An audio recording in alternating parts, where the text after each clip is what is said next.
ଆଜ୍ଞା ଘର ନ ପଶୁନୁ ଚାଉଳ ବାଜିଲାଣି। ଆମେ କହୁଛୁ ପୂର୍ବତନ ସାଂସଦ ଭାସ୍କର ବାବୁଙ୍କ କଥା। ଯେତେବେଳେ ସେ ତଳ ଦିନରେ ବିଜେଡ଼ିରେ ଥିଲେ, ବିଜେଡ଼ି ଛାଡ଼ି ସେ ନିଜସ୍ୱ ଗୋଟେ କରିଥିଲେ ବିଜୁ ସ୍ୱାଭିମାନ ମଞ୍ଚ, ଯାହାର ବି ସେ ନେତୃତ୍ୱ ନେଉଥିଲେ। ତା ବାଦେ ବିଜେପିରେ ମିଶୁଛନ୍ତି ବୋଲି ଯାହା ଶୁଣିବାକୁ ପାଉଥିଲୁ। କାଲି ଯେଉଁ ପ୍ରତିମୂର୍ତ୍ତି ସ୍ଥାପନ ପରେ କଂଗ୍ରେସରେ ମିଶୁଛନ୍ତି ବୋଲି ମଧ୍ୟ ଚର୍ଚ୍ଚା ହେଉଛି। ୟା ଉପରେ ଆପଣ କ'ଣ କହିବେ ସାର୍? ଗୋଟେ ଭ୍ରମିତ ଗୁମର କଥା କି ରାଜନୀତି ଦଳରୁ ବାହାରିଗଲା ପରେ ଯେମିତି ନଦୀରୁ ମାଛ ବାହାରିଗଲା ଯେଉଁ ଚଟପଟ ହୁଏ, ସେମିତି ଚଟପଟ ହେବା ନେତାମାନେ ବର୍ତ୍ତମାନ ବେଶୀ ହେଇଗଲେଣି। କି ରାୟଗଡ଼ା ରାଜନୀତିରେ ଦୀର୍ଘ 25 ବର୍ଷ ଶାସନ କାଳ ଥିଲା ଭିତରେ ରାୟଗଡ଼ା ଯେଉଁ ଯାହା କରିବା କଥା ଥିଲା ତାହା ତ ନ କରିକି ନିଜସ୍ୱ ବାଣିଜ୍ୟ ବ୍ୟବସାୟ ବୃଦ୍ଧି କରାଇଛି। ଏବଂ ଏଠାରେ ବିଭିନ୍ନ ପ୍ରକାର ଜାତିବାଦ ଆଉ ଏଠିକାର ଭାଇଚାରାକୁ ଭଙ୍ଗ କରିଦିଆଯାଇଛି। ଆଉ ଏଠିକାର ଯୁବପିଢ଼ିମାନଙ୍କୁ ଭବିଷ୍ୟତକୁ ନଷ୍ଟ କରିଦିଆଯାଇଛି। ତ ସେ ପ୍ରକାର ନେତାଙ୍କ ବିଷୟରେ ଚର୍ଚ୍ଚା କରିବା କି ଆଲୋଚନା କରିବା ବି ମୋତେ ମୋ ପାଇଁ ବହୁତ ଦୁର୍ଭାଗ୍ୟ ବିଷୟ କି ଆମେ ବର୍ତ୍ତମାନ ରାୟଗଡ଼ାର ନୂଆ ନେତୃତ୍ୱକୁ ନେଇକି ଆଗକୁ ଯାଉଛୁ କି ରାୟଗଡ଼ାର ଭବିଷ୍ୟତକୁ ରଖିକି ଆଗକୁ ଚିନ୍ତା କରୁଛୁ କି ଭାରତୀୟ ଜନତା ପାର୍ଟି ନେତୃତ୍ୱରେ ରାୟଗଡ଼ା ଜିଲ୍ଲା ସୁଶାସନ ପାଇବ, ଯେମିତି ସାରା ଭାରତ ବର୍ଷ ପାଉଛି କି ଓଡ଼ିଶା ବର୍ତ୍ତମାନ ଆରମ୍ଭ ହେଇଛି। ସେଇ ଡବଲ ଇଞ୍ଜିନ୍ ବର୍ତ୍ତମାନ 3 ନମ୍ବର ଇଞ୍ଜିନ୍ ଭାବେ ଜଡ଼ିତ କରିବା ପାଇଁ ଆମର ପ୍ରଚେଷ୍ଟା ଜାରି ରହିଛି। ଆଉ ଯେଉଁ କଥା ଆପଣ କହୁଛନ୍ତି ଭାସ୍କର କଥା, এটা ତ ଦଳ ହେଉଛି ମହାସମୁଦ୍ର, ଏଇଟା ବିଜେଡ଼ି କଂଗ୍ରେସ ପରା ପାର୍ଟି ନୁହେଁ। ଆଉ ଯେଉଁ ଭ୍ରମିତ କଥାବାର୍ତ୍ତା କରୁଛନ୍ତି କି ସୋସିଆଲ ମିଡ଼ିଆ ଯେଉଁ କଥା କହୁଛନ୍ତି କି ସେମିତି ବେଳେ ସେ କଂଗ୍ରେସ ନେତାଙ୍କ ସହିତ ଫଟୋ କାଢ଼ିଛନ୍ତି, ଆଉ ଆମ ବିଭୂତି ଭାଇ ସହିତ ଫଟୋ କାଢ଼ୁଛନ୍ତି। ତ ଆମ ବିଭୂତି ଭାଇ ସହିତ ଫଟୋ କାଢ଼ିବାଟାକୁ ବର୍ତ୍ତମାନ ଭାଇରାଲ ହେଉଛି କି ତ କଂଗ୍ରେସ ନେତା ସହ କାଢ଼ିଛନ୍ତି। ସେ ଯାଉଛନ୍ତି କଂଗ୍ରେସ ଯାଉଛନ୍ତି ନା ବିଜେଡ଼ି ଯାଉଛନ୍ତି। ତ ତଳ ଦେଉତ ସେ 3ଟା ସିଟ୍ ବି କଂଗ୍ରେସ ଜିତେଇଛନ୍ତି। ତ କଂଗ୍ରେସ ଆଜ୍ଞା ତଳ ଦିନେ ଆମେ ଯାହା ଦେଖିବାକୁ ପାଇଥିଲୁ, ନକ୍ସଲ ନାଁରେ ଚାନ୍ଦା ଆଦାୟ କରିବା କଥା ମଧ୍ୟ ଆସିଛି, ଅଭିଯୋଗ ଆସିଛି ତାଙ୍କ ନାଁରେ। ଆଉ ଆପଣ ହେଉଛନ୍ତି ଆଦିବାସୀ ମହାସଂଘର ଜଣେ ଆଗଧାଡ଼ିର ନେତା। ଆପଣମାନେ ଲାଗିକରି ଯାହା NBW କରିଥିଲେ ସେମାନଙ୍କ ନାଁରେ ଏବେ ଯାହା ଚର୍ଚ୍ଚା ହେଉଛି ବିଜେପିରେ ମିଶିଯିବେ ବୋଲିକି, ଦଳ କେଉଁ ଭଳି ଆଗରେ ସେମାନଙ୍କୁ ଗ୍ରହଣ କରିବ? ଆଇନର ଲଢ଼େଇ, ଆଇନ ତା ବାଟରେ ଯାଉଛି। ଆଉ ଯେଉଁ ପ୍ରକାର ଭାବରେ FIR ଦାୟର ହେଇଥିଲା ସେ ଆଧାରରେ ସେମାନଙ୍କ ନାଁରେ NBW କୋର୍ଟ ଜାରି କରିଛି। ବର୍ତ୍ତମାନ ସେହି ପ୍ରକାର ନେତାଙ୍କୁ ଦଳଦ୍ୱର କଥା ସେ କହୁଛି, ଏବେ ଭ୍ରମିତ କଥା ଗୁମର ମାନେ ପରୀକ୍ଷା କରୁଛନ୍ତି କି ମିଶୁଛି ବୋଲି କହିଲେ ରାୟଗଡ଼ା ଜିଲ୍ଲା ଲୋକ କ'ଣ ଭାବୁଛନ୍ତି। ଏଇ ଚିନ୍ତା ଏଇ ଯେଉଁ ମାନେ ଗୋଟେ ନ୍ୟୁଜ୍ ବାହାର କରିବା ପାଇଁ ଗୋଟେ ମାନେ ବୁମେରାଙ୍ଗ କିଛି କଥା ନୁହଁ।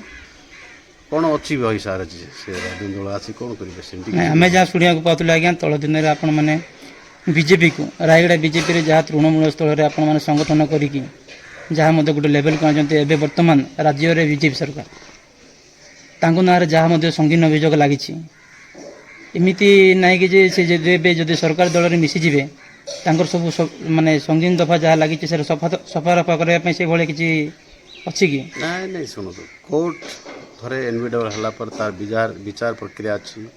ବର୍ତ୍ତମାନ ହତ୍ୟାକାରୀ ବୋଲି ଚିହ୍ନ ମାନେ କୋର୍ଟ ତାଙ୍କୁ ନାଁରେ FIR ଦାୟର କଲା ଏବଂ ତାଙ୍କ ନାଁରେ ନନ୍ ବେଲେବଲ୍ ୱାରେଣ୍ଟ ବି ଇସ୍ୟୁ କରିଛି। ବର୍ତ୍ତମାନ ସେଇଟା ଆଗ କୋର୍ଟ ବିଚାର କରିବ, ସାକ୍ଷୀ ପ୍ରମାଣ ଆଧାରରେ ସେ ବିଚାର ହେବ ଏବଂ ଦୋଷୀ ସାବ୍ୟସ୍ତ ହେବ ନ ହେବ ସେଇଟା କୋର୍ଟ ବିଚାର ଦିନ। ବର୍ତ୍ତମାନ ଆମର ଯେଉଁ ଲଢ଼େଇ ଥିଲା କି ସରକାର ତାଙ୍କ ସରକାର ଥିବା ସମୟରେ ଯେଉଁ ଆମେ ସେତେବେଳକୁ ଆମେ କଲାବେଳେ ସେମାନେ କୌଣସି ପ୍ରକାର ପଦକ୍ଷେପ ନେଇନଥିଲେ କି ସେମାନେ ଶାସକ ଦଳର ନେତା ଥିଲେ ବୋଲି ଛାଡ଼ି ଦେଇଥିଲା। କିନ୍ତୁ ପରବର୍ତ୍ତୀ ସମୟରେ ଆମେ ଏଠିକାର ଲୋକ ସମସ୍ତେ କୋର୍ଟ ଆଶ୍ରୟ ନେଲୁ। କୋର୍ଟ ଆଶ୍ରୟ ମଧ୍ୟରେ କୋର୍ଟ ମାଧ୍ୟମରେ ତାଙ୍କ କେସ୍ ଲଢ଼ିଲୁ ଏବଂ ସେମାନଙ୍କ ନାଁରେ କେସ୍ ରେଜିଷ୍ଟର କରିକି ୱାରେଣ୍ଟ ଇସ୍ୟୁ କରିପାରିଛୁ। ତ ବର୍ତ୍ତମାନ ବିଚାର ଦିନ ଅଛି। ଆଉ ସେ ପ୍ରକାର ନେତାମାନଙ୍କୁ ରାୟଗଡ଼ା ଲୋକ ତ ଗ୍ରହଣ କରିବେ ନାହିଁ କି ବର୍ତ୍ତମାନ ରିଜେକ୍ଟ କରିସାରିଲେଣି। ଆଗାମୀ ଦିନ ରାୟଗଡ଼ା ମାଟି ବି ରିଜେକ୍ଟ କରୁଛି। ଆଉ ଏଠାରେ ନୂଆ ନେତୃତ୍ୱ ବର୍ତ୍ତମାନ ରାୟଗଡ଼ା ସୃଷ୍ଟି ହେଲାଣି। ଆଉ ବର୍ତ୍ତମାନ କୌଣସି ପ୍ରକାର ନେତାଙ୍କର ଆବଶ୍ୟକତା ନାହିଁ ବୋଲି ଆମେ ଭାବୁଛୁ। ସାର୍ ରାୟଗଡ଼ାରେ ଯେହେତୁ ସେ ଗୋଟେ ଆଗଧାଡ଼ିର ନେତା, ପାର୍ଟି ଲାଇନ୍ରେ ଆସିଲା ପରେ ତାଙ୍କ ଲାଇନ୍ରେ ସବୁକିଛି ଯାହା ମଧ୍ୟ ଟିକେଟ୍ ଫିକେଟ୍ ଯାହା ମଧ୍ୟ ହେବ ଆଗାମୀ ସାଧାରଣ ନିର୍ବାଚନରେ ସେଭଳିଆ ମଧ୍ୟ ସେମାନେ ଦଳର ମଙ୍ଗ ଧରିବେ ବୋଲି ଶୁଣିବାକୁ ପାଉଛି। ଆକଳନ କରିବା ପାଇଁ କାହାକୁ ମନା ନାହିଁ କି ନିଜକୁ ନିଜ ମାନେ ବଡ଼ ବୋଲି କହିବା ପାଇଁ କାହାକୁ ମନା ନାହିଁ। କିନ୍ତୁ ଭାରତୀୟ ଜନତା ପାର୍ଟି ଏକ ବିଚାର ପାର୍ଟି ଆଉ ବିଚାରକୁ ନେଇକି ଆଗକୁ ବଢ଼ୁଛି। ଆଉ ବିଚାରକୁ ନେଇକି ଗୋଟେ ବର୍ତ୍ତମାନ ଦଳ ଚାଲିଛି, ଚାଲିବ। ଏଠାରେ ଯେକୌଣସି ନେତା ଆସିଲେ ମଧ୍ୟ ବି ସେଠାରେ ସେ ପ୍ରକାର ପ୍ରାଦୁର୍ଭାବ ନାହିଁ।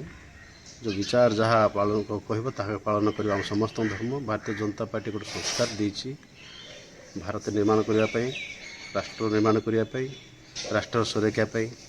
ଏହା ହେଉଛି ମୂଳ ମନ୍ତ୍ର ଏବଂ ରାଷ୍ଟ୍ରରେ ଥିବା ଲୋକଙ୍କ ସେବା କରିବା ପାଇଁ ଭାରତୀୟ ଜନତା ପାର୍ଟିର ସରକାର ବର୍ତ୍ତମାନ ସେଥିପାଇଁ କ୍ଷମତାକୁ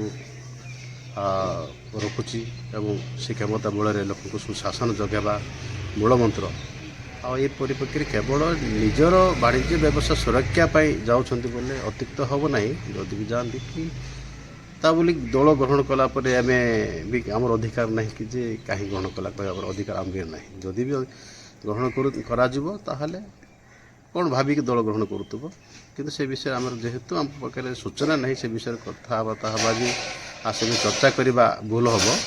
ତେଣୁ ରାୟଗଡ଼ ଯେତେବେଳେ ଏଇଟା ଜନତା ରିଜେକ୍ଟ କଲେ, ଏଠିକାର ଲୋକ ରିଜେକ୍ଟ କଲା ପରେ ବୋଧେ ଆଗକୁ ସେ ଦଳ ଯିବେ ନାହିଁ, ଏ କଥା ତ ମୋର ସ୍ପଷ୍ଟ ଅଛି। ଯଦି ଆଗାମୀ ଦିନରେ ସାର୍ ମିଶିବେ, ଭାରତୀୟ ଜନତା ପାର୍ଟି ଯଦି ଭାସ୍କର ବାବୁ ମିଶିବେ, ଭାଗୀରଥୀ ମାନାଙ୍ଗୀ ନ୍ୟାୟ ପାଇବେ ବୋଲି ଆମେ ଆଶା ରଖିପାରିବୁ।